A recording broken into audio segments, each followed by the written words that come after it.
వీరి శిక్ష అంతా నేను పొంది వీరందరూ నేను క్షమిస్తే మొత్తం పరలోకం వెళ్ళిపోవచ్చని యేసుప్రభు ఆలోచించేసి మొదటి రాకల్లో భూమి మీదకి వచ్చాడు. చాలా మందికి అది అర్థం కావట్లేదు. యేసుక్రీస్తు భూమి మీదకి వచ్చింది ఎందుకంటే ప్రతి వ్యక్తి కోసం వచ్చాడు. ప్రపంచంలో ఉన్న 250 దేశాలు, 800 కోట్ల మంది ప్రజలు, మానవ జాతి అందరి కోసం వచ్చాడు భూమి మీదకు మొదటి రాకల్లో. ఎందుకంటే ఎవడు నరకానికి వెళ్ళకూడదు, అంతే. వాడు ఎంత దుర్మార్గుడు సరే నరకానికి వెళ్ళకూడదు, అంతే, వెళ్ళకూడదు. ఆ వ్యక్తి నా బిడ్డే, నేను రక్షించుకోవాలి, నేను క్షమించాలి, నేను పరలోకం తీసుకెళ్ళాలి. ఇది యేసుప్రభు ఆలోచన. అందుకని ఆయన ఏం చేశాడు, చక్కగా మొదటి రాకల్లో వచ్చి ఈ మనుషులందరికీ రావలసిన శాపం, ఈ మనుషులందరికీ రావలసిన శిక్ష యేసుక్రీస్తు ఒక్కడే భరించాడు. దేవునికి స్తోత్రం. ఎంత గొప్ప విషయం అండి ఇది. కాబట్టి ఇప్పుడు ఎవరు నరకానికి వెళ్లాల్సిన పని లేదు, ఎవరికీ శిక్ష లేదు, ఎవరికీ శాపం లేదు. గుర్తుపెట్టుకోండి. యేసు ప్రభు దగ్గరికి వచ్చి, ప్రభువా నేను పాపినయ్యా, నన్ను రక్షించయ్యా, నన్ను క్షమించయ్యా అని అడిగితే చాలు. ఇంకేం చేయాల్సిన పనిలా. ఇప్పుడు మనం ఎన్నో తప్పులు చేశామండి, మనం చేసిన తప్పులను బట్టి మనకు శిక్ష రావాలి, ఆ సంగతి మనకు తెలుసు. అయితే ఇప్పుడు యేసు ప్రభు ఏమన్నాడు, వరే నీకు శిక్ష వద్దు, శాపం వద్దు, నరకం వద్దు, ఏమొద్దు నాయనా, నువ్వు నా బిడ్డవే, నువ్వు మంచోడు అయినా నా బిడ్డవే, చెడ్డోడు అయినా నా బిడ్డవే. కాబట్టి ఒక చిన్న పని చెయ్యి, నువ్వు నేను పాపినని చెప్పి వచ్చి ఒప్పుకొని నాకు సారీ చెప్పి నా దగ్గర నువ్వు క్షమాపణ అడుక్కో చాలు. జరిగింది ఏదో జరిగిపోయిందిలే, తెలుసో తెలియకో నువ్వు కొన్ని తప్పులు చేసి ఉండొచ్చు, నేను క్షమిస్తాను కదా, నీకెందుకు, క్షమించే బాధ్యత నాది, నీ శిక్ష అంతా నేనే పొందుతా, ఇక నీకొద్దు, నీకు ఎలాంటి శిక్ష వద్దు, ఎన్ని తప్పుడు పనులు చేసినా నీకు శిక్ష వద్దు, నీ శిక్ష నేను పొందుతా. నువ్వు చేయాల్సిన పని ఏంటంటే నన్ను క్షమాపణ అడిగితే చాలు. ప్రభువా నేను నిన్ను నమ్ముతున్నాను, నేను పాపిని, నన్ను రక్షించయ్యా, నా శిక్ష నువ్వు తొలగించయ్యా అని ఎవరైతే నా దగ్గరకు వచ్చి అడుగుతారో వారందరినీ రక్షించి వారందరినీ పరలోకం తీసుకెళ్దామని యేసు ప్రభు ప్లాన్ వేసుకున్నాడు. అందుకని ఆయన ఏం చెప్పాడంటే, నా వద్దకు వచ్చువా నేను ఎంత మాత్రము త్రోసివేయను, నేను క్షమించుటకు సిద్ధ మనసు గలవాడను అని చెప్పాడు. అంటే మానవ జాతిని క్షమించటానికి ప్రభు ముందే మెంటల్ గా ఫిక్స్ అయ్యాడు. మానవ జాతిని ఎవరినైనా క్షమించడానికి, ఎంత దుర్మార్గునైనా, ఎంత నరహంతుకునైనా, ఎలాంటి రౌడీనైనా క్షమించటానికి యేసు ప్రభు ముందుగానే ఫిక్స్ అయిపోయాడు. తన మనస్సులో నిర్ణయించుకున్నాడు, ఎవరైనా సరే వచ్చి యేసయ్యా నేను పాపిని అంతే చాలు, నన్ను రక్షించయ్యా, నన్ను క్షమించయ్యా, నేను నిన్ను నమ్ముకుంటున్నాయ్యా, చాలు, ఇంక వాళ్ళకి రావాల్సిన పాపం మొత్తం నేను తీసేస్తాను యేసు ప్రభు, ఆ శిక్ష అంతా నేనే పొందుతానని ప్రభు చెప్తున్నాడు. అందుకే మొదటి రాకడలో భూలోకానికి వచ్చి వెళ్ళిపోయాడు. మానవ జాతి అందరిని రక్షించడానికి ఏర్పాట్లు చేసి వెళ్ళాడు ప్రియులారా. అందుకే బలైపోయాడు, ప్రాణం పెట్టాడు, రక్తం చిందించాడు. కనుక తను నమ్మిన వారందరికీ పరలోకి ఇవ్వటానికి ఆయన ఇష్టపడ్డాడు, వెళ్ళిపోయాడు. ఆ విధంగా మొదటి రాకడ జరిగింది. మొదటిసారి భూలోకానికి ప్రభు వచ్చి శిలువలో మరణించి పునరుద్ధరణై తిరిగి లేచి పరలోకానికి వెళ్ళిపోయాడు. దేవునికి స్తోత్రం. ఇప్పుడు రెండవసారి మళ్ళీ రాబోతున్నాడు గనుక దీనికి రెండవ రాకడ అని పేరు వచ్చింది.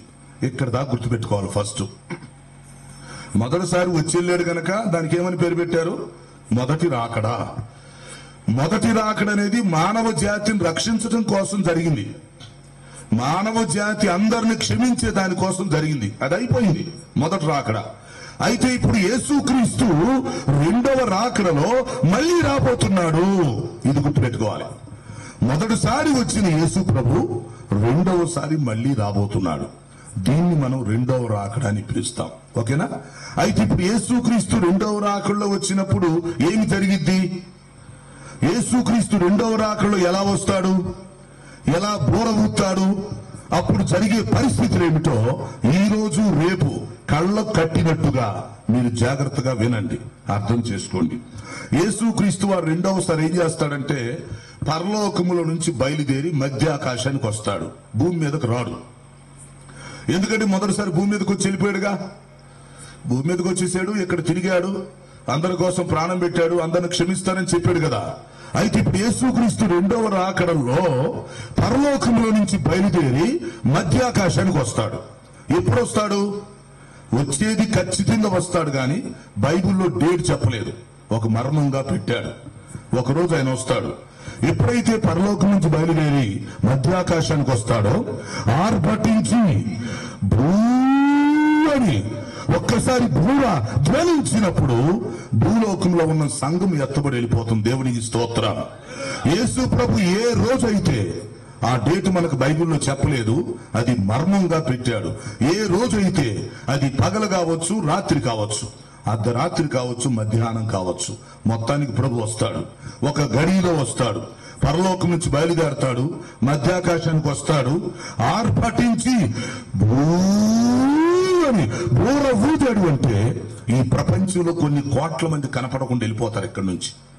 ప్రతి దేశంలో నుంచి కొంతమంది, ప్రతి ఊర్లో నుంచి, ప్రతి ఇంట్లో నుంచి, ప్రతి సంఘంలో నుంచి రక్షించబడిన వాళ్ళు మొత్తం వెళ్ళిపోతారు. ఈ భూలోకాన్ని వదిలిపెట్టి వెళ్ళిపోతారు. ఎందుకంటే మొదటి రాకడలో ఆయన రక్షించడానికి వచ్చాడు కాబట్టి ఇప్పుడు రెండవ రాకడలో రక్షణ పొందిన వారిని తీసుకెళ్తానికి రాబోతున్నాడు. నువ్వు రక్షణ పొందలేదనుకో, నాకు యేసు ప్రభు వద్దండి, నాకు మారు మనసు వద్దు, నాకు బైబిల్ వద్దు, నాకు బాప్తీసం వద్దు, నాకు చర్చి వద్దు, నా ఇష్టం వచ్చినట్టు నేను తిరుగుతానన్నావు అనుకో, రెండవసారి వచ్చినప్పుడు నిన్ను వదిలేసి వెళ్ళిపోతాడు. అప్పుడు శాపం వచ్చింది, అప్పుడు దేవుని ఉగ్రత వచ్చింది. ఇప్పుడు యేసు ప్రభు నేను నిన్ను రక్షిస్తాను, నేను నిన్ను క్షమిస్తాను, నీకు పరలోకం ఇస్తానని చెప్పి పిలుస్తున్నా కూడా, సువార్త వినిపిస్తున్నా కూడా మనిషి కఠినంగా ఉండి, మనిషి తన హృదయాన్ని మార్చుకోకుండా, నాకు యేసు ప్రభు అవసరం లేదు, నేను ఆయన్ని నమ్మను, బైబిల్తో నాకు అవసరం లేదు, నేను ఆదివారం చర్చికి వెళ్లాల్సిన పని లేదు, నా ఇష్టం వచ్చేడు నేను జీవిస్తానన్నాడు అనుకోండి, అది మనకి శాపాన్ని తీసుకొచ్చిద్ది, అది మనకు నష్టాన్ని తీసుకొస్తుంది. ఆ విషయం రేపు బోర ఊదినప్పుడు ఈ సంఘం ఎత్తబడి పైకి వెళ్ళిపోతే విడిచిపెట్టబడిన మానవ జాతికి 7 సంవత్సరాలు భయంకరమైన శ్రమలు వస్తాయి. దాన్ని మనం 7 ఏళ్ల శ్రమల కాలం అని పిలుస్తాం. భయంకరమైన ఉగ్రత తెగుళ్ళు వస్తాయి. అందుకని మనం ఏం చేయాలంటే, యేసు ప్రభు రెండవసారి వచ్చే లోపు, ఆయన బోర ఊదే లోపు ప్రతి ఒక్కటి సిద్ధపడాలి. ఆయన ముందుగానే చెప్పాడు కాబట్టి, రక్షించబడ్డ వాళ్ళందరినీ నేను తీసుకెళ్లిపోతాను, మీరు ఈ భూగ్రహం మీద ఉండాల్సిన పని లేదు, ఇక్కడ మట్టిలో ఉండి చావాల్సిన పని లేదు, నరకానికి పోవాల్సిన పని లేదు, మిమ్మల్ని నేను రక్షించుకుంటాను, తీసుకుని వెళ్ళిపోతానని ప్రభువు చెప్పాడు. కాబట్టి ఇప్పుడు మనం ఏం చేయాలి? ఆయన రెండవసారి వచ్చేలోపు రెడీగా ఉండాలి. ఆయన ఇప్పుడు వస్తాడు మనకు అనవసరం. ఒకటి మాత్రం మనకి హామీ ఇచ్చాడు, మిమ్మల్ని రక్షిస్తానన్నాడు, క్షమిస్తానన్నాడు, తీసుకెళ్తానన్నాడు. ఇంక గొడవ ఏముంది? ఆయనే మనల్ని తీసుకెళ్తానన్నప్పుడు సమస్య ఏముంది? కాబట్టి మనం ఏంటంటే నిర్లక్ష్యంగా ఉండకూడదు, కఠినంగా ఉండకూడదు. ఈ రాకడి సువార్త వింటూ ఉండగానే ప్రతి వ్యక్తి మారు మనసు పొందే పరిస్థితి కావాలి. ఓకే, అయితే ఇక్కడ ఒక విషయం, లోపలికి వెళ్దాం. ఇక్కడ మానవ జాతిని మనం 2 బ్యాచీలుగా చేసుకోవాలి. 2 బ్యాచీలు. ఈ రోజు ఒక బ్యాచ్ గురించి, రేపు ఒక బ్యాచ్ గురించి మనం ఆలోచిద్దాం. ఈ రోజు బ్యాచ్ ఎవరంటే, యేసుక్రీస్తు నమ్ముకొని చనిపోయిన వాళ్ళ సంగతి ఏంటి, బ్రతుకున్న వాళ్ళ సంగతి ఏంటో రేపు చెబుదాం. అప్పుడు ఈ 2 విషయాలు మీకు అర్థమైతే క్లియర్గా అర్థమైపోయింది. ఓకేనా? ఇప్పుడు అసలు యేసు ప్రభుని ఎందుకు నమ్మాలి, ఎందుకు బాప్తీసం తీసుకోవాలి, పని పాట లేదా, ఎందుకు చర్చికి రావాలి, ఎందుకు ఆరాధన చేయాలి, ఎందుకు ప్రార్థన చేసుకోవాలి, ఎందుకు భక్తి చేయాలి, ఎందుకు నీతిగా ఉండాలి చెప్పండి. మన ఇష్టం వచ్చినట్టుగా మనం తిరగొచ్చు కదా, సంతోషంగా దిట్టంగా తిని తిరగొచ్చు కదా, బాగా తాగుతూ సరదాగా తిరగొచ్చు కదా. యేసు ప్రభు నమ్ముకొని భక్తి చేయాల్సినంత అవసరం ఏంటి? చాలా మంది మనం అడుగుతుంటారు, యేసు ప్రభు నమ్ముకుంటే లాభం ఏంటి సార్, యేసు ప్రభు నమ్మితే ఆశీర్వాదం ఏంటి, మరి అది చేయొద్దు ఇది చేయొద్దు అంటున్నారు కదా, అవన్నీ చేయకుండా ఉంటే భక్తి చేస్తే ఉపయోగం ఏంటి అంటే, ఇప్పుడు వినండి. యేసుక్రీస్తు నమ్మిన వాళ్ళకి ఎంత మంచి భవిష్యత్తు ఉందో ఇప్పుడు నేను చెప్తాను, మీకు మతిపోయిద్దన్నమాట. ఎంత గొప్పతనమా అనుకుంటారు. ఒక వ్యక్తి గాని యేసు ప్రభును భూలోకంలో ఉండగా నమ్మితే, మారు మనసు పొందితే, బాప్తీసం తీసుకుంటే, పరిశుద్ధాత్మను పొందుకుంటే, వాక్యానుసారంగా జీవిస్తే, అతడు చనిపోతే పరిస్థితి ఏంటి, అది ఇప్పుడు మనం తెలుసుకోవాలి. ఎందుకంటే ఏ రోజు నేను చనిపోతానో నాకు తెలియదు, ఏ రోజు నీవు చనిపోతావో నీకు తెలియదు, ఏ రోజు ఎవరెవరు చనిపోతారో తెలియదు. కాబట్టి ఇప్పుడు యేసు ప్రభు నమ్ముకొని చనిపోతే లాభం ఏంటో తెలిస్తే ప్రతి ఒక్కరికి బుద్ధి సిగ్గొచ్చింది. ఇది తెలుసుకోవాలి మనం. ఇప్పుడు యేసు ప్రభుని ఎందుకు నమ్మాలనే పాయింట్ కావాలి. ఇప్పుడు ఆయన నమ్ముకున్నామండి, బాప్తీసం తీసుకున్నాం, చచ్చిపోయాం, ఏంటంట ఇప్పుడు? అందరూ చచ్చిపోతున్నారు కదా, మరి యేసుప్రభు నమ్ముకుంటే స్పెషల్ ఏంటి?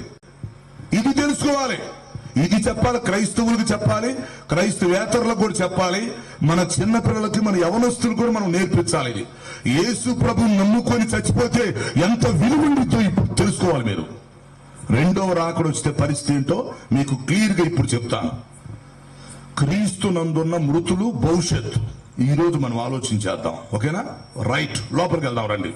మొట్టమొదటి విషయం ఏంటంటే, ఒక్కోటొక్కటి చెప్తా సింపుల్ గా.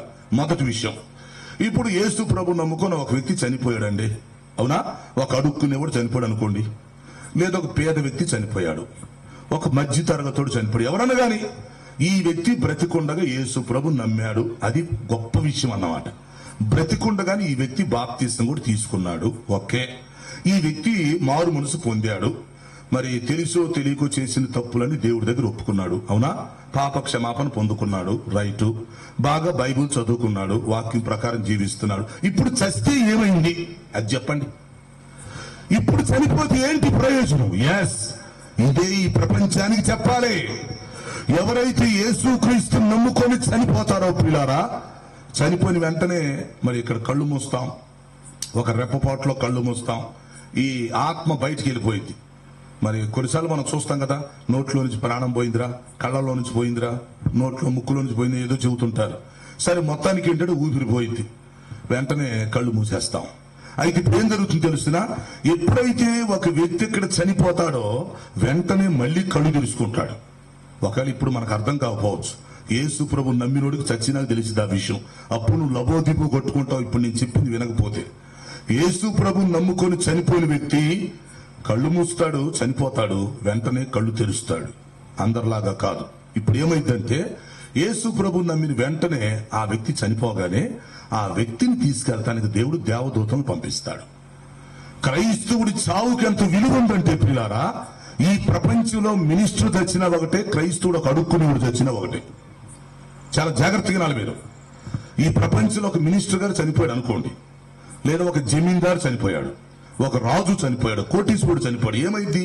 ఏమి కాదు, తీసుకెళ్తారు, కాల్ చేస్తారు, లేదా పూజ చేస్తారు, లేదా బ్రహ్మాండంగా కొన్ని వేల మందికి భోజనాలు పెడతారు, అంతే కదా. ఇంకా అంతకంటే జరిగేది ఏముంది? చస్తే ఇంక దేనికి పనికిరాడు.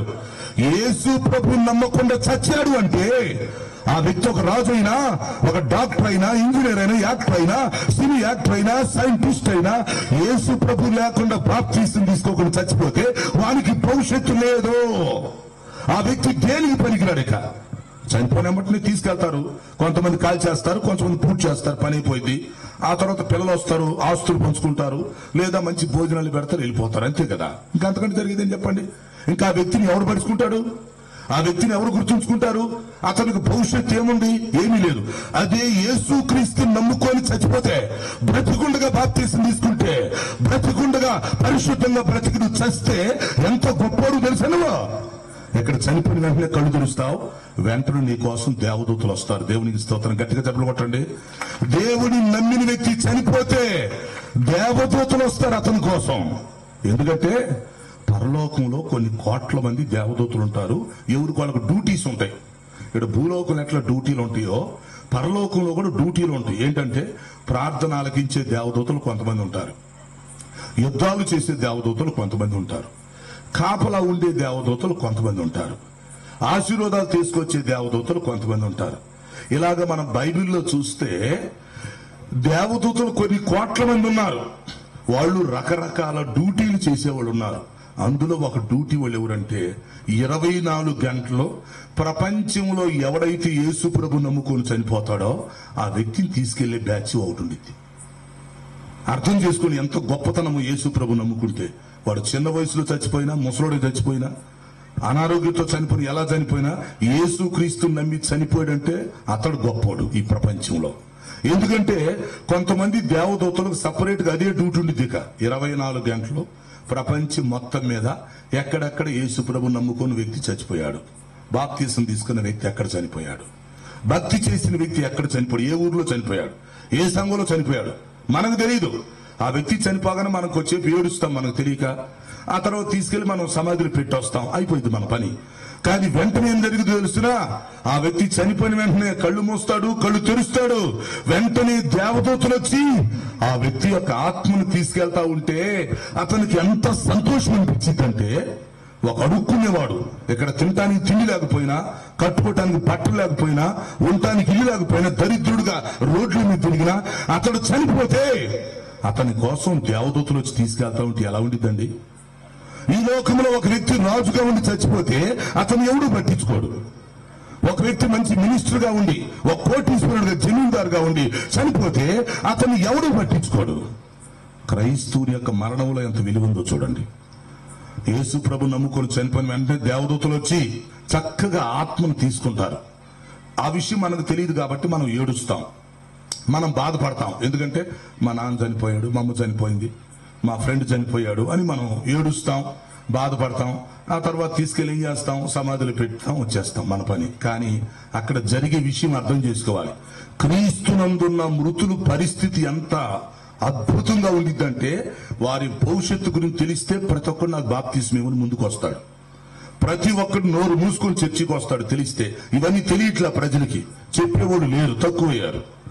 కాబట్టి యేసు ప్రభు నమ్ముకొని చచ్చిపోయినాడు ఎక్కడికి వెళ్ళడం, కళ్ళు మూస్తాడు, చనిపోయిన వెంటనే మళ్ళీ కళ్ళు తెరుస్తాడు.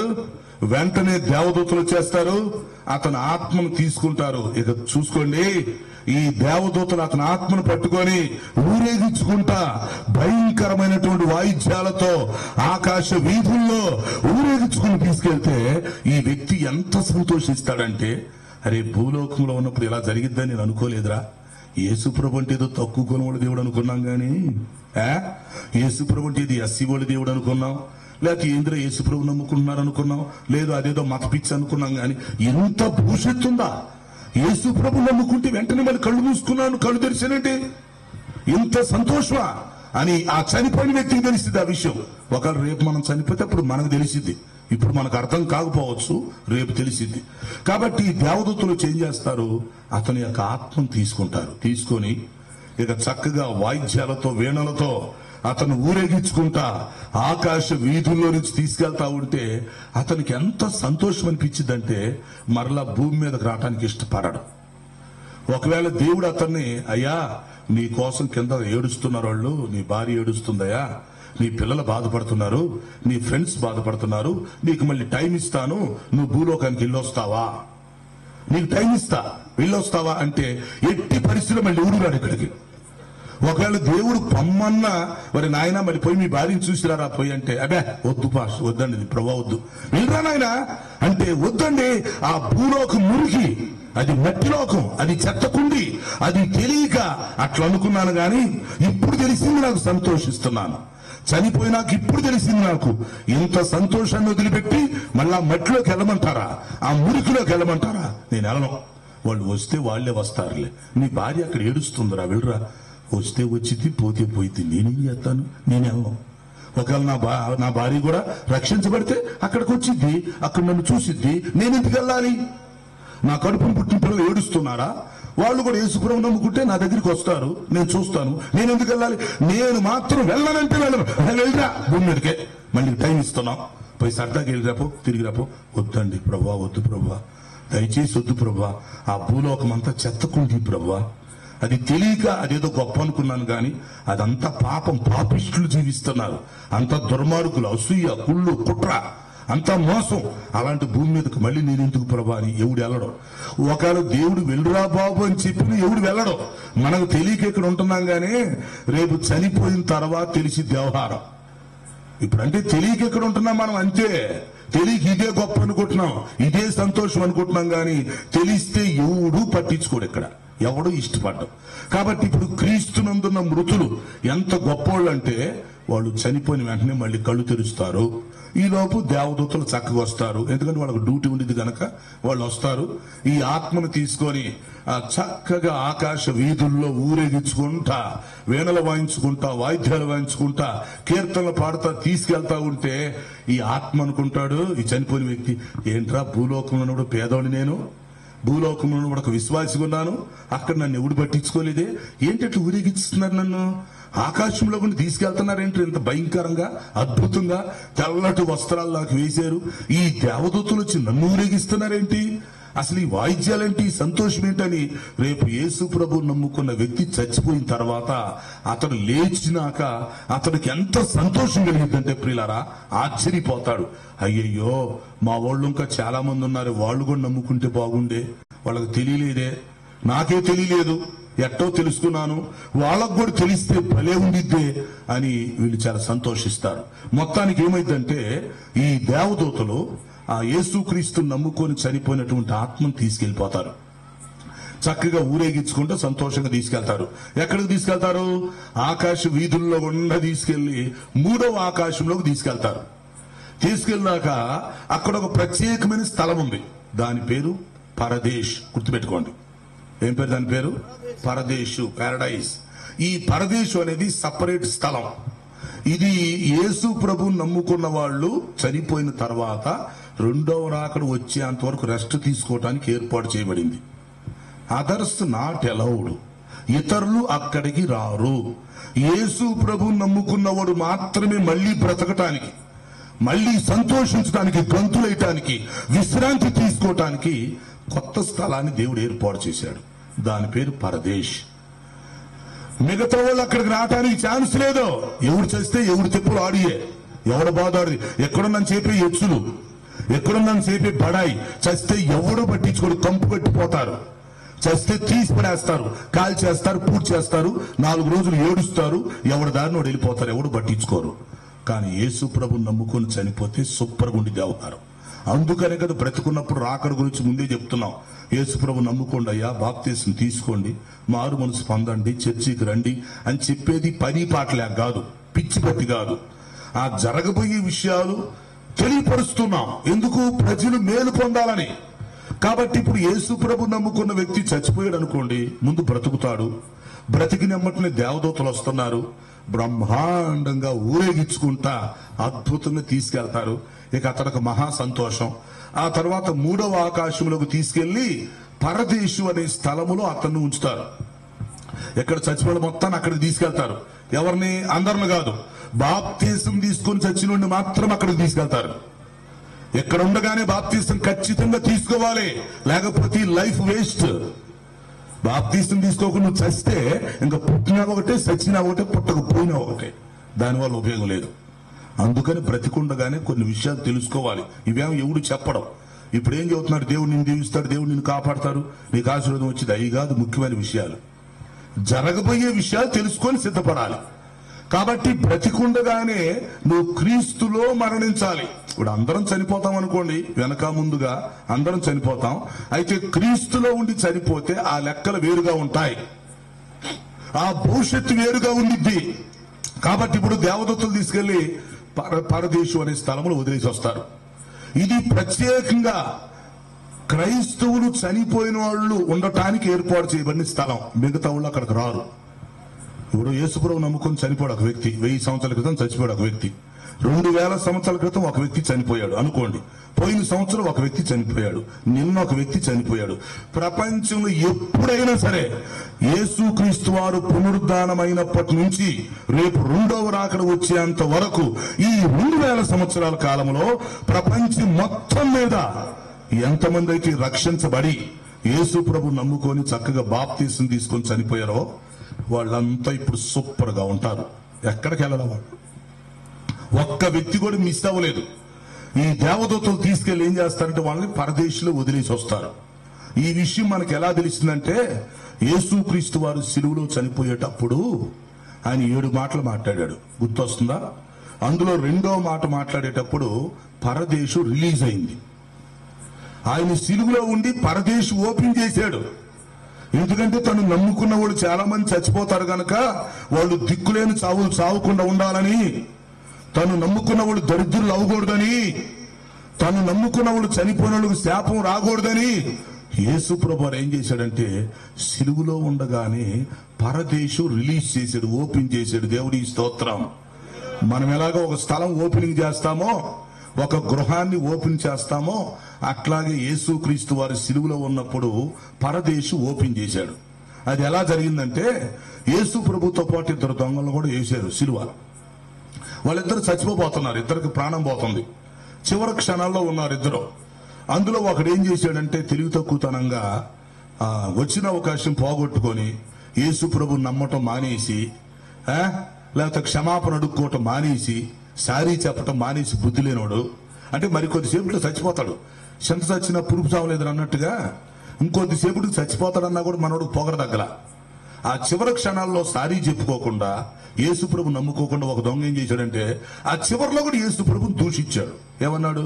యేసు, నువ్వు దేవుని కుమారుడు అయితే నిన్ను రక్షించుకో, మమ్మల్ని కూడా రక్షించు అన్నాడు. నిన్ను రక్షించుకో, మమ్మల్ని కూడా రక్షించు అన్నాడు. సరే, అతని పని అలా ఉంది. ఈ రెండో వాడు ఇంకొకడు ఉన్నాడు సిలువలో. అతను ఏం చేశాడంటే ఆలోచించుకున్నాడు, అరే మరి కొద్దిసేపు నేను చచ్చిపోతాను రా బాబు, చచ్చిపోతే ఈ ప్రాణం ఎటుపోయిద్దో తెలియదు, ఈ ఆత్మ ఎటుపోయిద్దో తెలియదు, అసలుకే నేను పనికి మాలినోడిని, బందిపోడుదామనే ఎన్నో తప్పులు చేశాను తెలుసో తెలియకో, ఇప్పుడు నేను చచ్చిపోతున్నాను, చచ్చిపోతే నా పరిస్థితి ఏంటి అని అతను కొంచెం జ్ఞానోదయం వచ్చింది. వచ్చిన అవకాశం ఉపయోగించుకుని యేసు ప్రభు దగ్గర సారీ చెప్పాడు. యేసు ప్రభువా, అయ్యా నేను దొంగనయ్యా, నేను పనికి మాలినోడయ్యా, నన్ను రక్షిస్తావా, నన్ను క్షమిస్తావా, నువ్వేదో దేవుడు అని చెప్పుకుంటున్నావు కదా, తండ్రి వీరేమి చేస్తున్నారు వీరికి తెలియదు, వీరిని క్షమించి అంటున్నావు కదా, నన్ను కూడా క్షమిస్తావా, వీళ్ళను క్షమించమని నువ్వు అడుగుతున్నావు కదా, అందులో నన్ను కూడా క్షమిస్తావా అని ఆ రెండవ దొంగ అడిగాడు. వెంటనే యేసు ప్రభు ఏం చేశాడంటే, వరే చాలా మంది నన్ను నమ్ముకుని చచ్చిపోతున్నారు, మరి చచ్చిపోయినకి వీళ్ళు ఎక్కడ ఉండాలా, నన్ను నమ్ముకుని చచ్చిపోయినాక వీళ్ళు దెయ్యాలవ్వాలా, లేక నన్ను నమ్ముకొని చచ్చిపోయినాక వీళ్ళు శాపగ్రస్తులు అవ్వాలా, దరిద్రులు అవ్వాలా, మళ్ళీ లేంటి పరిస్థితి, నన్ను నమ్ముకుంటారు, సారీ చెప్తారు, క్షమాపణ అడుగుతున్నారు, మనసు మార్చుకుంటున్నారు, చచ్చిపోతున్నారు, మరి వీళ్ళ సంగతి ఏంటి, నేను రెండవ రాకడ వచ్చేంతవరకు పరిస్థితి ఏంటి అని యేసు ప్రభు ఏం చేశాడంటే కొత్త స్థలాన్ని ఓపెన్ చేశాడు. కొత్త స్థలం ఓపెనింగ్ జరిగింది. కొత్త స్థలం, దాని పేరు ఏమన్నాడు, నేడు నీవు నాతో పరదేశంలో ఉంటావు అన్నాడు. నీలాగా ఎంతమంది ఉంటారో, సారీ చెప్పుకుంటారో, మీరందరూ చనిపోయిన తర్వాత సంతోషంగా ఉండటానికి, ఉత్సాహంగా ఉండటానికి, విశ్రాంతి తీసుకోవటానికి ఉంటారులో 60-70 సంవత్సరాలు అయిపోయింది, ముసలోళ్ళకి చచ్చిపోతారు కదా, లేక ఏదో ఒక అనారోగ్యంతో చనిపోతారు, యాక్సిడెంట్లు చనిపోతారు, చక్కగా బ్రతికి ప్రశాంతంగా సంతోషంగా విశ్రాంతి తీసుకోవటానికి నేను కొత్త స్థలం ఏర్పాటు చేశాను, కాబట్టి నన్ను నమ్మినోళ్ళు మొత్తం మీరు అక్కడికి రావచ్చు. ఏమి దేవుడు ఆ టైంలో పరదేశ్. ఆ రెండవ దొంగ అతడు క్షమాపణ అడుక్కుంటున్నాడు కాబట్టి సారీ చెప్పాడు గనక యేసు ప్రభు అన్నాడు, నేడు నీవు నాతో పరదేశంలో ఉంటావు, ఎందుకంటే నువ్వు ఎన్నో తప్పులు చేసావు, అయితే నేను నిన్ను నరకానికి పంపను, నేను నీకు అన్యాయం చేయను, కాబట్టి నువ్వు పరదేశ్. యేసు ప్రభు సిలువలో ఉన్నప్పుడు పరదేశిని తయారు చేశాడు, రిలీజ్. ఎక్కడికి వెళ్ళడు, ఆ వ్యక్తి సూపర్ గా ఉంటాడు, దేవదూతలు వచ్చి అతన్ని తీసుకెళ్లిపోతారు, దేవుడికి స్తోత్రం. అప్పుడు దేవదూతలు చక్కగా ఊరేగించుకుంటా ఆకాశ వీధుల్లో నుంచి తీసుకెళ్లి ఆ పరదేశంలో పెడతారు. మూడో ఆకాశంలో తీసుకెళ్లి ఆ పరదేశంలో వదిలేసి వస్తారు. బాబు ఎక్కడుండయ్యా, అమ్మా నువ్వు ఎక్కడుండమ్మా, మరి దేవుడు నేను ఎక్కడ ఉంచమన్నాడు, నేను వెళ్ళిపోతున్నా, నా డ్యూటీ అయిపోయింది, నువ్వు భూలోకంలో చనిపోయావు. చక్కగా తీసుకెళ్లి ఆ పరదేశంలో వదిలేసి వాళ్ళు వెళ్ళిపోతారు. అంటే ఎవరు డ్యూటీ వాళ్ళది, మనమేం చనిపోతాం మనకు తెలియదు. ఏం చేస్తాం మనం, చక్కగా వ్యక్తికి సమాధి కార్యక్రమం చేసి, అంతేనా. అసలు మీకు ఒక సంగతి చెప్పమంటారా, యేసు ప్రభువును నమ్ముకున్న వ్యక్తి, ఒక వ్యక్తి చనిపోతే అతను సమాధి కార్యక్రమం ఎంత బాగా చేస్తారంటే క్రైస్తవుడు పెళ్లి చేసినట్టు చేస్తారు, ప్రపంచంలో ఎవడూ చేయడట. క్రైస్తవుడు చచ్చిపోయినప్పుడు చేసినట్టుగా ప్రపంచంలో ఎవరికీ చేయడు. కాబట్టి మీరు చూసుకోండి, ఒక క్రైస్తవుడు చచ్చిపోతే ఏం చేస్తున్నాడా, మంచిగా శుభ్రంగా స్నానం చేపించేసి, చక్కగా తలస్నానం చేపించేసి, శుభ్రంగా గోల్డ్ ఉంటే గోల్డ్ తీసి స్నానం చేపించేసి, బాగా సబ్బెట్టు రుద్ది స్నానం చేపించి, ఆ తర్వాత చక్కగా పౌడర్ పూసేసి, అవసరమైతే మంచి సెంటు కొట్టి పడేసి, మంచి పెట్టి తీసుకొచ్చి, తెల్ల బట్టలు తీసుకొచ్చేసి, ఆ పెట్టిలో అతనికి బట్టలు గడి పండేసి, అసలు ఎలా ఉంటుందిరా బాబు అంటే ఎంత కేర్ తీసుకొని ప్రపంచంలో ఎవ్వరికీ చేయడు, క్రైస్తవుడికి తప్ప. అసలు క్రైస్తవుడి సావు చూసారా, రాజు కంటే గొప్పకుంటుంది అన్నమాట. అంటే మనకు తెలియకుండానే అలా చేస్తాం, మనకు తెలియకుండానే చేస్తాం, ఎందుకంటే ఆ గొప్పతనం తెలుసుకోవాలి. మిగతా ఉన్న ఒక రాజుని చచ్చిపోమానండి, అక్కడ పడేసి వెళ్ళిపోతున్నారు, కాల్చేసి వెళ్ళిపోతున్నారు, పూర్తి చేసి వెళ్ళిపోతున్నారు, పడేసి వెళ్ళిపోతున్నాడు, ఎవడు పట్టించుకోవట్లా. కానీ క్రైస్తవుడు చస్తే సూపర్, క్రైస్తవుడు చావులో ఎంత విలువ ఉందో చూసుకోండి.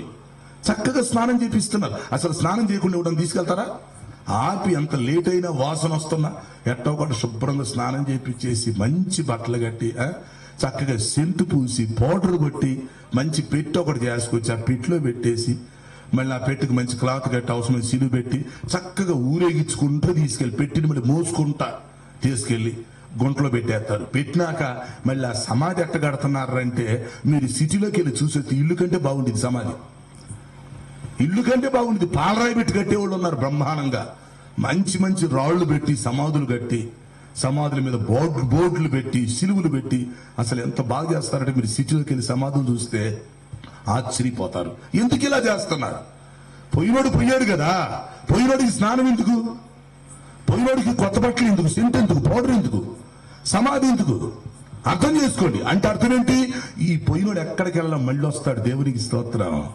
యేసు ప్రభుని నమ్ముకోకుండా పోతే వాడు పోతాడు, కానీ యేసు ప్రభుని నమ్ముకుని చచ్చిపోయినాడు ఎక్కడికి వెళ్తాడు? ఎక్కడికి వెళ్ళాడు. అతను చనిపోయినప్పటినీ దేవదూతలు వచ్చేసారు. గొడవ ఏముంది? దేవదూతలు వచ్చి తీసుకెళ్లి చక్కగా పరదేశంలో వదిలేసి వస్తారు. అక్కడ వదిలేసి వాళ్ళు వెళ్ళిపోతారు దేవదూతలు. బాబు మా డ్యూటీ ఇంతవరకు, ఇదిగో పరదేశంలో నిన్ను వదిలేస్తున్నాం, ఎక్కడుండు అంటారు. ఈ వ్యక్తి పరదేశికి వెళ్ళగానే అక్కడ కొన్ని కోట్ల మంది కనపడతాడు. ఇతనికి మహా ఆనందం. ఆది అపోస్తులు అక్కడ కనపడతారు, భక్తులు కనిపిస్తారు, సేవకులు కనిపిస్తారు, విశ్వాసులు కనిపిస్తారు. మనకంటే ముందు చచ్చిపోయిన అక్కడ ఉంటారు. ఈ చచ్చిపోయిన వ్యక్తికి పండగే పండగ. అక్కడికి వెళ్తే నువ్వు మళ్ళీ భూమి మీదకి వెళ్తావని రానంటాడు. వద్దులే, ఇక్కడ మా తాత కూడా ఇక్కడే ఉన్నాడు, నేను ఎందుకు వచ్చిన ఆడికి, ఇంక వాళ్ళు ఎక్కడికి వస్తారు కానీ నేను ఆడికి ఎందుకు వెళ్తానులే అంటాడు. ఆడికి వెళ్ళగానే యేసు ప్రభుని నమ్మిన భక్తులంతా అక్కడ కనబడతారు. ఎక్కడికి వెళ్ళరాళ్ళు?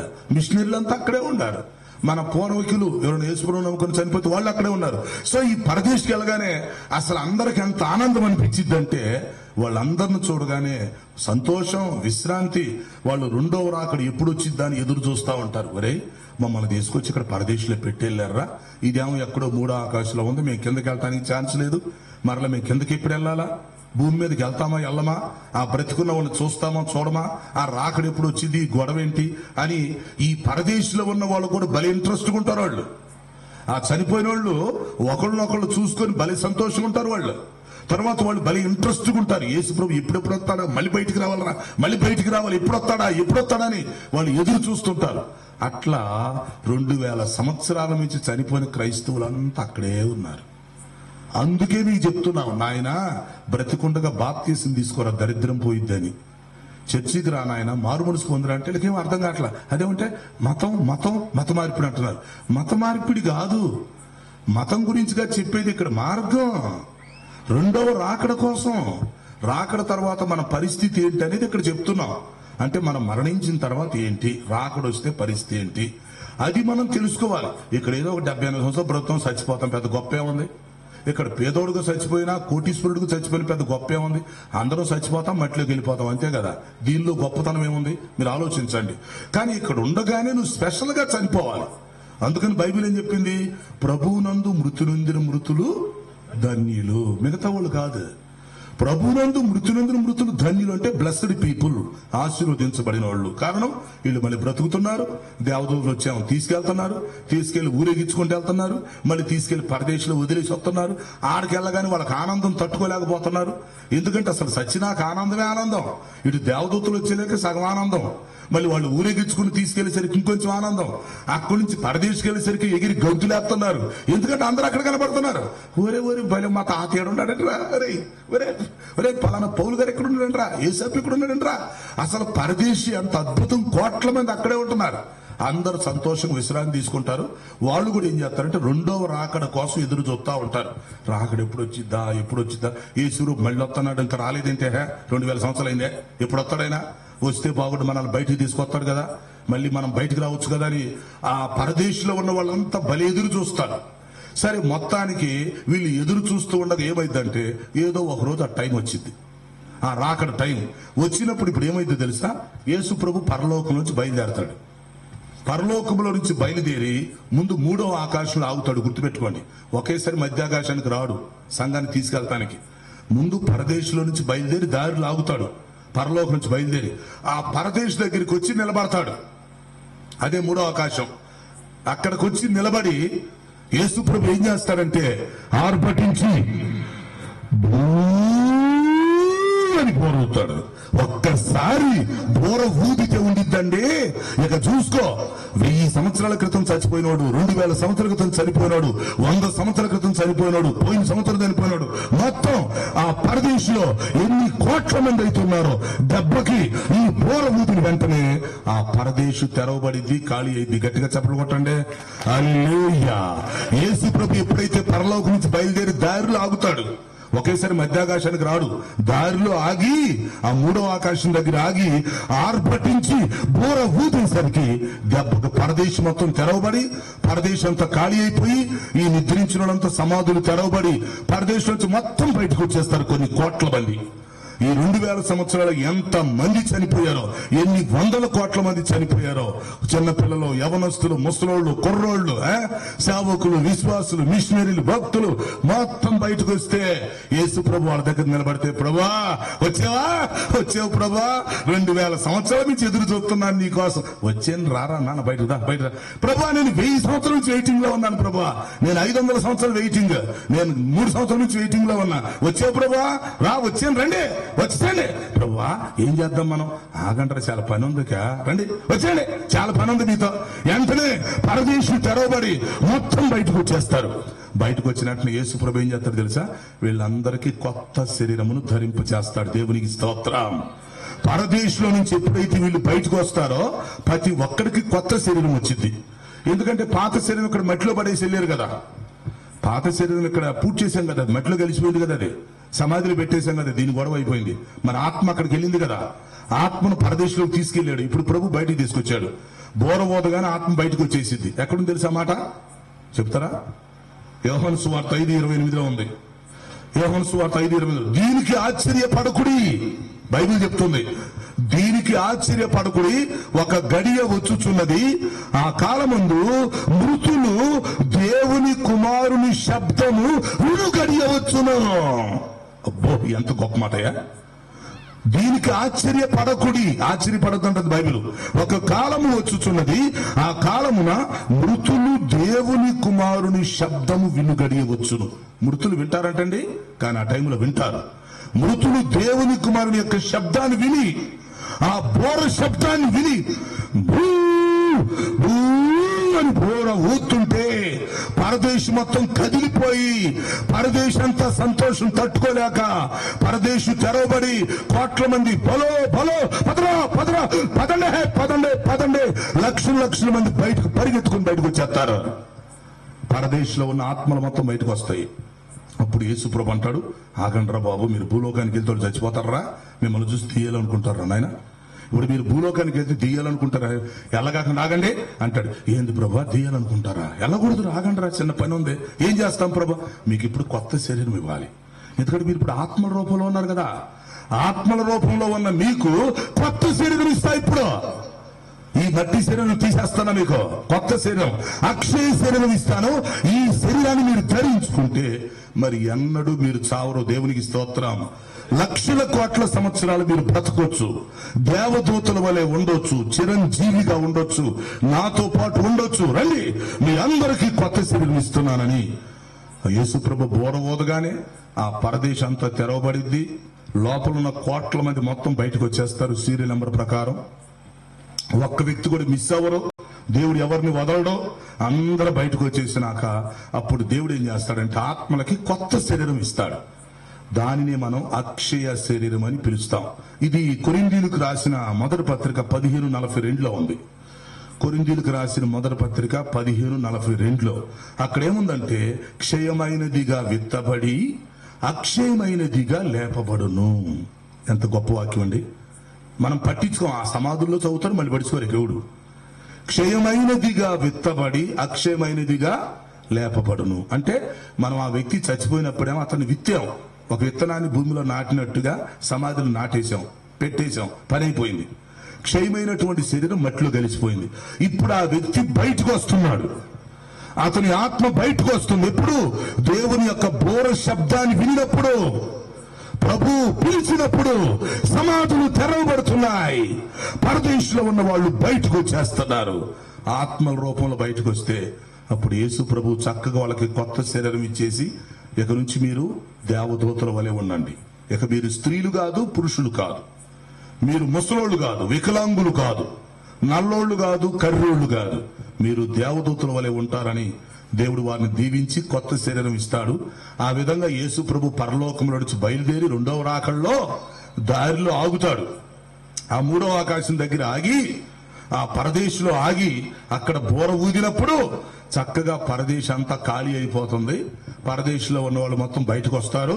ఈ 2000 సంవత్సరాల కాలంలో ప్రపంచం మొత్తంలో ఎప్పుడు చచ్చిపోయినా వాడు బయటకు వచ్చేస్తాడు. ఎక్కడ చనిపోయిన బయటకు వస్తాడు. ఎన్ని వందల సంవత్సరాల క్రితం చచ్చిపోయినా ఆత్మ బయటకు వచ్చేసింది.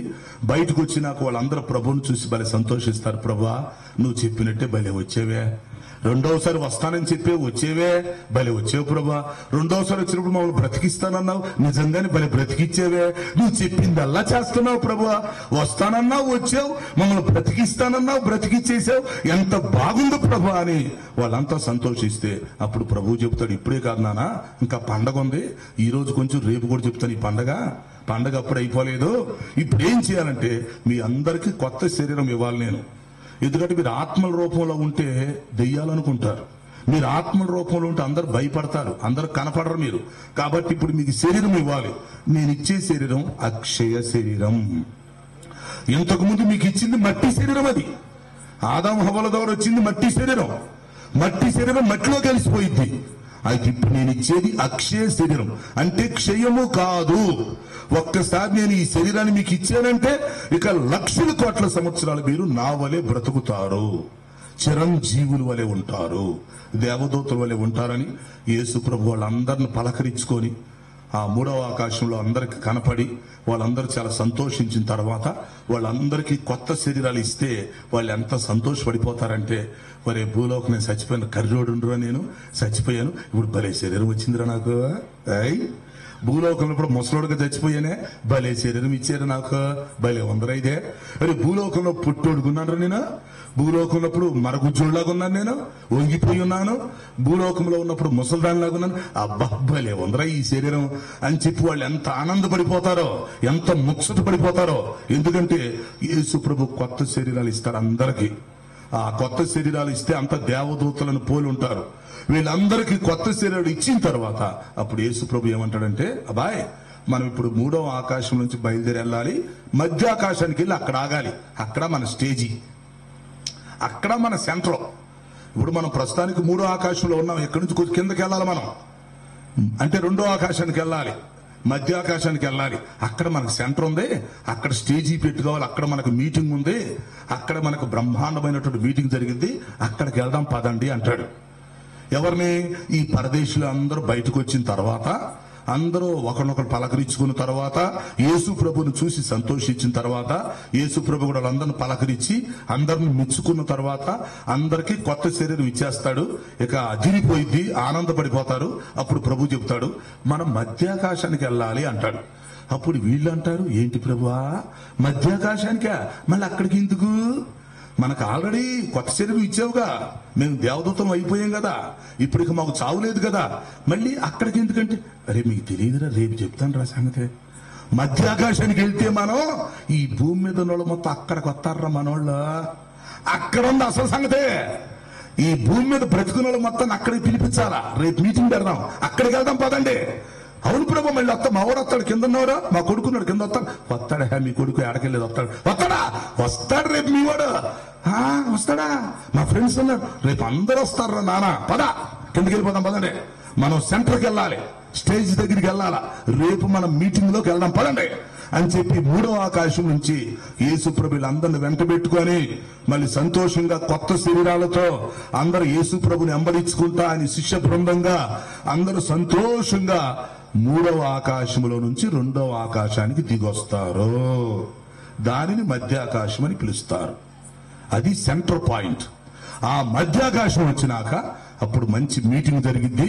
ఆ మీటింగ్ కు మనం వెళ్తాం, బతికున్న వాళ్ళం ఎట్టెళ్ళిపోతామో, ఎట్లా కలుసుకుంటామో, ఏం చేస్తామో రేపు చెప్తాను మిగతా విషయాలు. ఇక్కడ ఆగుతున్నాను, అర్థం చేసుకోండి. ఇప్పుడు చనిపోయిన వాళ్ళు మూడో ఆకాశంలోకి వెళ్ళిపోతారు. రెండవ అక్కడ రాగానే మళ్ళీ బ్రతుకుతారు, వాళ్ళు బ్రతికి బయటకు వస్తారు, గుర్తుపెట్టుకోండి. మళ్ళీ కొత్త శరీరాలు వాళ్ళకి వస్తాయి, బ్రహ్మాండంగా వస్తాయి. ఆ కొత్త శరీరానికి లోపం ఉండదు. ఇప్పుడు కళ్ళు లేని వ్యక్తి చనిపోయాడు, రేపు వచ్చే కొత్త శరీరానికి కళ్ళుతో పని లేదు. ఇక్కడ ముసలుడు చచ్చిపోయాడు, రేపు కొత్త శరీరానికి ముసలితనం ఉండదు. అందరికి మంచి అక్షయ శరీరాలు ఇచ్చి దేవదూతల వలె వాళ్ళని బ్రతికించుకొని 3వ ఆకాశంలో నుంచి అందరిని 2వ ఆకాశాన్ని తీసుకొచ్చి అక్కడ ఆపుతాడు. అక్కడ ఆగినాక ఆ మీటింగ్ ఏం జరిగిందో రేపు చూద్దాం. రేపు మిగతా మొత్తాన్ని పట్టకరండి, ఎంతమందిని పట్టకరండి. ఆ మీటింగ్ గురించి చెప్తా. సచ్చినోడు ఎట్ట బతుకుతాడో, బతుకున్నోడు ఎట్ట పైకి వెళ్తాడో, పైకి వెళ్ళినోడు ఎట్ట కలుసుకుంటారో, ఎట్ట గుర్తుపడతారో, గుర్తుపెట్టినాక మళ్ళీ భార్యాభర్తల సంబంధాలు ఉంటాయా ఉండవా, మళ్ళీ గుర్తుపడతారా పట్టరా, మరి అప్పుడు సంతోషం ఎలా ఉండిద్ది, ఏం జరిగిద్ది, ఈ మధ్యాకాశంలో మీటింగ్ ఎలా జరిగిద్ది, ఆ బోర ఊదినప్పుడు మరి భూమి మీద ఉన్న వాళ్ళ పరిస్థితి ఏంటి, ఈ విషయాలన్నీ మరి రేపు నేర్చుకుందాం. కాబట్టి ఇక్కడ దాకా గుర్తుపెట్టుకోండి, కన్ఫ్యూజ్ అవగాకండి, డౌట్లు పెట్టుకోగాకండి, మనసులో గుర్తుపెట్టుకోండి. ఎందుకంటే 2వ రాకలు ఇవన్నీ జరగబోతున్నాయి. ఇప్పుడేమో ఎవడు చెప్పకుండా యేసుప్రభుని దీవిస్తా నేను కాపాడతాడని చెప్పి పనులు అవ్వవు. కొన్ని కథలు చెప్పి జోకులు చెప్పేసి ఈ బైబిల్లో చిన్నపిల్లలకి చాక్లెట్లు పెట్టినట్టుగా పెట్టున్నారు ప్రసంగాలు. అది కాదు, ప్రపంచ భవిష్యత్తు గురించి మనకు చెప్పాలి ప్రభు. 2వ రాకడ గురించి మనం తెలుసుకోవాలి. బ్రతికున్న ప్రతి ఒక్కడు సంతోషంగా ఉండాలి, నిరీక్షణ కలిగి ఉండాలి. ప్రతి ఒక్కడు ఇక్కడ ఉండగానే మారు మనసు పొంది వారు ఇంత మంచి భవిష్యత్తు ఉన్నప్పుడు నేనేంద్ర ఇక్కడ తాగుబోతుడుకు తిరుగుతున్నాను, నేనేంట్రా ఇక్కడ చర్చి అగ్గొట్టి తిరుగుతున్నాను, నేను ఎందుకు ఇక్కడ ఇలా ఉంటానని చెప్పి ప్రతి ఒక్కళ్ళు తెలుసుకొని జ్ఞానోదయం పొందుకొని ఆ రాకడ రాకముందే, ప్రభు రాకముందే, బోర ఓటు పడకముందే ప్రతి ఒక్కరూ ఈ రక్షణ భాగ్యాన్ని పొందుకోవాలి, ఈ బాప్తిసం తీసుకోవాలి. ఈ దేవుని యొక్క వాక్యానికి లోబడి తెలుసో తెలియకో చేసిన తప్పులను ఒప్పుకొని యేసు ప్రభు శిలువలో కార్చిన ఆ ప్రశస్త రక్తంలో నీ జీవితాన్ని కడుక్కొని శుద్ధి చేసుకుంటే రేపు మరలా మీటింగ్ జరిగిద్ది. ఆ మీటింగ్ లో చచ్చినోళ్ళు కలుసుకుంటారు, బ్రతికినోళ్ళు కలుసుకుంటారు. అసలు మామూలుగా ఉండదు వ్యవహారం. రేపు తేల్చుకుందాం దాని వ్యవహారం. కాబట్టి రేపు సకాలానికి రండి. కాబట్టి ఈ రోజు ప్రతి ఒక్కరు చెప్తున్నాను, యేసుక్రీస్తు రాకముందే, ఈ లోపు నువ్వు చనిపోతావు నీకు తెలియదు, ఎప్పుడు చనిపోతామో తెలీదు. ఇంకా నిర్లక్ష్యంగా ఉండటం మంచిది కాదు. యేసు ప్రభు నేను రక్షిస్తానని చెప్తున్నా, క్షమిస్తానని చెప్తున్నా కూడా నువ్వు పట్టించుకోకుండా నిర్లక్ష్యంగా ఉంటే అనవసరంగా నీ జీవితాన్ని నష్టపరుచుకుంటావు. అనుకోకుండా రేపు నువ్వు చనిపోతే అప్పుడు నువ్వు ఏడుస్తావు, అరే బ్రతుకున్నప్పుడు ఆయన చెప్పే నేను వినలేదు, బోర ఊది చెప్పినా కూడా నేను పట్టించుకోలేదని రేపు మనం బాధపడతాం, ఏడుస్తాం. అందుకనే ఈ ప్రమాదం జరగక ముందే, ఆయన రాకముందే, మనం మరణించకముందే, ఈ బోర శబ్దాన్ని వినకముందే ప్రతి ఒక్కరు ముందే సత్యాన్ని తెలుసుకొని దేవునికి భయపడి ఆయనకి లోబడి ప్రతి ఒక్కరు ఆయన సిలువ దగ్గరికి వచ్చి ఆనాడు సిలువలో ఆ దొంగ ఎలాగైతే రక్షణ పొందుకున్నాడో, ఎలాగైతే క్షమాపణ కోరుకున్నాడో, ఎలాగైతే సారీ చెప్పాడో, ఈరోజు మనం కూడా ప్రార్థన చేసుకొని ప్రభువా ఈ రోజు నుంచి నా పాత జీవితాన్ని వదిలేస్తున్నాను, ఒక నూతన జీవితం కలిగి జీవిస్తాను, ఇక్కడి నుంచి నేను నమ్ముకుంటాను ప్రభువా, ఖచ్చితంగా చర్చికి వస్తానయ్యా, మారు మనసు పొందుతానయ్యా, బాప్తీసం తీసుకుంటానయ్యా. ఎంత వివరంగా నాకు ఎవడు చెప్పలేదయ్యా, ఎన్నో ప్రసంగాలు విన్నాను గాని ఇలాంటి ఇంత సంతోషం చచ్చినా కూడా ఉండిద్దని, ఇంత భవిష్యత్తు ఉంటుందని ఈ రోజు మాకు తెలియపరిచినందుకు వందనాలు. కనుక మీ రాకడ కొరకు నన్ను కూడా సిద్ధం చేసుకోండి అయ్యా, నన్ను కూడా చేర్చుకోండి. ఈ రోజు ప్రతి ఒక్కళ్ళు ఆలోచించుకొని, ప్రతి ఒక్కళ్ళు ప్రార్థన చేసుకొని దేవుని దగ్గర మన పాపాలు ఒప్పుకొని విడిచిపెట్టి ఈ రోజు నుంచి నూతన జీవితాన్ని ప్రతి ఒక్కరూ మొదలు పెట్టాలని, ఆ రాకడ కొరకు స్థితిపడగలిగి ఉండాలని దేవుని యొక్క వాక్యం హెచ్చరిస్తుంది. అట్టి కృపను దేవుడు మనందరికీ దయచేయునుగాక. అందరు తల వంచని ప్రార్థన చేసుకుందాం. ప్రియమైన సోదరి సోదరులారా కళ్ళు మూసుకోండి, ప్రార్థన చేద్దాం. ప్రియమైన తల్లులారా, పెద్దలారా, చిన్నలారా, యవ్వన బిడ్డలారా ఆలోచించండి. ప్రభు రాకడ వస్తే ఎంత సంతోషం తెలుసునా, ఆయన బోర ఊదితే ఎంత సంతోషమో తెలుసునా. రక్షించబడ్డ వాళ్ళకి సంతోషం, రక్షణ పొందని వాళ్ళకి నష్టం. రక్షణ పొందకపోతే విడిచిపెట్టేమని మనం చేస్తున్నాం. అవును ప్రభువా, జరగబోయే విషయాలు ముందుగానే మాకు తెలియపరిచి మమ్మల్ని సంతోష పెడుతున్నారు, ఆశ్చర్యపరుస్తున్నారు. మీ కొందరు మాకు తెలియపరుస్తున్నందుకు నీకు స్తోత్రాలు తెలియపరుస్తున్నాం ప్రభువా. దేవ ఒక్కొక్కరిని మీరు దర్శించమని మనం చేస్తున్నాం, మొదట రాకడ చేస్తున్నాం అడుగుచున్నాను తండ్రి. ఆమేన్, ఆమేన్, ఆమేన్. మరి చనిపోయినటువంటి వారికి ఇంత సంతోషం ఉంటుందా, ఇంత ఆనందం ఉంటుందా? వాస్తవమేనండి. క్రీస్తునందు మృతులైన మృతులు ధన్యులు, వారు లేపపడతారని దేవుని వాక్యం తెలియపరుస్తుంది. కాబట్టి ధన్యులు అంటే మంచిది అని. కాబట్టి మరి మంచి వర్తమానాన్ని ఈ రాత్రికాల సమయంలో మరి అయ్యగారి ద్వారా మనం విన్నాం. రేపు అసలు కథ రేపు ఉంది. రేపు రాత్రికి ఒకటే ప్రసంగం కాబట్టి మీరు అంత పెందలాడిస్తే మీరు చాలా లేటుగా వస్తున్నారు. 9 గంటలు 10 గంటలకు కూడా వస్తూనే ఉన్నారు. కాబట్టి మీరు 8 గంటల కనుక రేపు రాగలిగితే సుదీర్ఘంగా మనం 2 గంటల వర్తమానం వినడానికి మనకు అవకాశం ఉంటుంది. కాబట్టి మీరందరూ కూడా రేపు మీ ప్రక్కన ఉన్నటువంటి వారు ఇంకా రేపు కొన్ని ప్రాంతాల నుంచి రాబోతూ ఉన్నారు. వాళ్ళ వర్షం అని చెప్పేసి పొద్దున వర్షం పడింది బాగా. కానీ చాలామంది నాకు ఫోన్ చేస్తూ ఉన్నారు. మన పోస్టులు చూసినటువంటి వారు చాలామంది ఫోన్లు చేస్తూ ఉన్నారు. ఏంటా మీ దగ్గర వర్షం ఉందా లేదా? మా దగ్గరే వర్షం లేదు. అవునా, వర్షం లేదా? మాకు వర్షం ఉందని చెప్పేసి మేము ఆగిపోయాము అని చెబుతా ఉన్నారు. రేపు లాస్ట్ కూడా బిగింపు కాబట్టి రేపు బాగా బిగింపుగా ఉండాలని చెప్పేసి ఆశపడుతున్నాం. కాబట్టి మరి సభలో మరి ఒక ప్రార్థన చేసుకుందాం. ఆశీర్వాదకరంగా ఒక ప్రార్థన చేసుకొని మనం బయటకు వెళదాం. మనందరికీ మరి స్థానిక సంఘస్థులు మరి భోజన ఏర్పాట్లు చేస్తున్నారు. కాబట్టి ఎవరు కూడా ఒక ముద్దైనా 6 ముద్దైనా ఎంతైనా కానీ ఆశీర్వాదించబడినటువంటి ఆహారాన్ని భుజించి వెళ్ళాలని ప్రభుపేట మీకు మనవి చేస్తున్నాను. ప్రార్థన చేసుకుందామండి. ఆ రీతిగానే మరి ఎవరైనా ఒకవేళ మీకు మనసు కలిగి ఉంటే, అయ్యో నిజమా మరి పరదేశం వెళ్తే ఇలాగ సంతోషంగా ఉంటామా అనుకునేటటువంటి మనసు కలిగి మీ హృదయం అనేటటువంటిది నొప్పించగలిగి ఉంటే, మీరెవరైనా బాప్తిసం తీసుకునేటటువంటి దానికి రేపు బాప్తిస కార్యక్రమాలు ఉన్నాయి. ఎవరైనా ఉంటే మీరు లేచి నిలబడినట్లయితే వారి కొరకు ప్రార్థన చేయటం అనేటటువంటి జరుగుతుంది. ఎవరైనా ఉంటే బాప్తిసం తీసుకునేటటువంటి హృదయకాల సంబంధం మీకు బాప్తిసం ఇవ్వటం అనేటటువంటిది జరుగుతుంది. ఎవరు లేదా? ఎవరైనా ఉంటే ఒకటి. ఇంకా ఇదే అవకాశం అండి. ఈ దినమే మన దినము లాస్ట్ కావచ్చు. రేపు మన పోకమునిపై మనం ముందుగానే ప్రభువును మనం ఎరిగినటువంటి వారుగా మనం ఉంటే, ఇప్పుడు వరకు చూసాం కదా, రక్షణ పొందినటువంటి వారు ప్రభువును అంగీకరించినటువంటి ఈ సమయం పోతే ఇక వచ్చేటటువంటి లేదు. కాబట్టి మరి అమ్మ నిలబడ్డావు, ప్రార్థన చేస్తున్నాం. దయచేసి అందరూ ఏకీభవించండి. తెలుస్తున్నామయ్యా, అక్షయ శరీరాన్ని ధరించుకొని ఆనందంతోనైనా మాకంటే ముందు వెళ్ళినటువంటి వారు, మా వెనక వచ్చేటటువంటి వారు అనేకమైనటువంటి ఆత్మలైన నూతనమైనటువంటి దేహాన్ని పొందుకొని ఆనందిస్తూ ఉంటారనేటువంటి సంగతుల గురించి నేను దాసుడు తెలియపరిచిన విధానాన్ని బట్టి నీకు వందనాలయ్యా.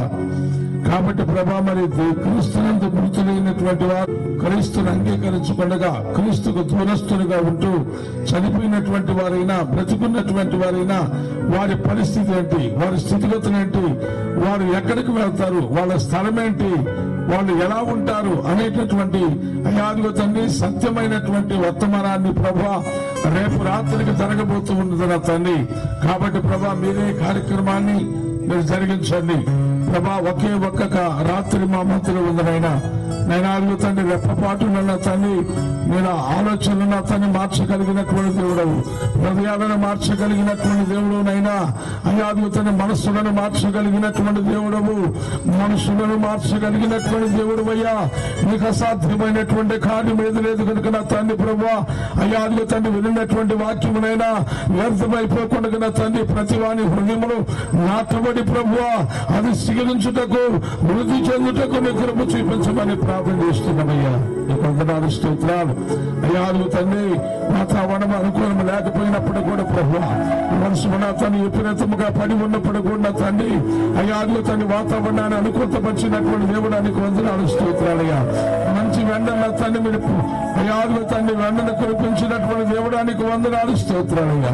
ఇదిగో యథాప్రకారమునైనా 3వ దినము కూడా తండ్రి ఆశీర్వాదకరంగా నా సంఘానికి దీవెనకరంగా నా తండ్రి అయ్యా తండ్రి కొడుకును మీరు జరిగించిన విధానాన్ని బట్టి కూడా నీకు వందనాలు స్తోత్రాలు చేస్తున్నామయ్యా. నీ దాసుడు కూడా ఎంతో దూరంలో ఉండిన తండ్రి ప్రయాణం అంతట్లో కూడా క్షేమాన్నిచ్చి అయ్యా తండ్రి క్షేమకరముగా మా మధ్యలోకి నడిపించినటువంటి నీ దాసుడు కుటుంబాన్ని కూడా నేను దీవించి ఆశీర్వదించి బలపరచమని ప్రార్థన చేస్తున్నాం. కృప చూపించండి. రేపు జరగబోతున్నటువంటి కూటాన్ని కూడా నైనా అయ్యా నీ చేతులకు అప్పగిస్తూ ఉన్నాం నాయన. అయ్యా తండ్రి వాతావరణం అనుకూలపరచండి. రేపు అనేకమైనటువంటి పరిసర ప్రాంతాల్లో నుంచి నైనా అనేక బిడ్డలు రాబోతూ ఉండకనైనా మార్గ మధ్యంలో వరకు మీరు తోడుగా ఉండండి. వాహనాలు మీరు దర్శించండి. అయ్యాదుగా తండ్రి వాహనాలు ఎక్కేటటువంటి వారు దిగేటటువంటి వారు వస్తున్నప్పుడు వెళ్తున్నప్పుడు అయ్యాదుగా తండ్రి కాపుదల ఆ బిడ్డలకి మీరు అనుగ్రహించమని ప్రార్థన చేస్తూ ఉన్నామయ్యా. ఆటంకపరిచేటటువంటి శక్తులను యేసు నామమును బట్టి లేపంచండి. నీకు వందనాలు స్తోత్రాలయ్యా. రేపటి దినము కూడా అయినా ముగింపు దినమునైనా అయ్యా బిగింపుగా ఉండటానికి కృప చూపించండి. నశించిపోతున్నటువంటి ఆత్మల పట్ల భారము కలిగిన తండ్రి ఈ సత్య సువార్తను ప్రకటిస్తూ ఉండకనైనా ఎవరు కూడా నశించిపోకుండా సువార్తనైనా అంగీకరించి అయ్యాదుగా తండ్రి సువార్తను వారి హృదయంలో చేరడానికి వారసులు అడిచక కృప చూపించండి. వందనాలు స్తోత్రాలు చేస్తూ ప్రభావిగా తండ్రి మేము ఇప్పుడు ఈ కూటాన్నైనా నిలుచుకొని వెళుతూ ఉండగానైనా బిడ్డలందరూ భోజనం చేసి మళ్ళీ వారి యొక్క ప్రాంతాలకు వారు వెళుతూ ఉండగా ప్రభావితని వారి వాహనాలను మీరు దర్శించండి. బిడ్డలందరినీ కూడా మీరు దర్శించండి. క్షేమకరముగా వారి కుటుంబాలకు మీరు చేర్పించండి అయ్యా. ఇదిగో మేము క్షేమంగా చేరామనేటటువంటి వార్త మేము తెలుసుకోవటానికి కృప చూపించమని కూడా ప్రార్థన చేస్తూ ఉన్నాం. సహాయం చేయమని కార్యక్రమాన్ని కూడా ఆశీర్వాదకరముగా మీరు జరిగించమని మీరు సహకరించినటువంటి వీళ్ళందరూ కూడా మీరు జరిగించమని మీ రక్షకుడు మన మంచుకుడు మా ప్రేమపడినటువంటి క్రీస్తు పరిశుద్ధుని వేడుకొని ప్రార్థన చేస్తున్నాం మా పరమ తండ్రి. ఆశీర్వాదాన్ని తీసుకొని మనం సేవ చేసుకున్నాం. దైవజనులు ఆశీర్వాదాలు ఇస్తారు. ఆత్మాత్రేక దేవుని దీవెన మనందరికీ తోడై నడిపించును కాక. ఆమేన్ ఆమేన్. అందరికీ వందనాలు.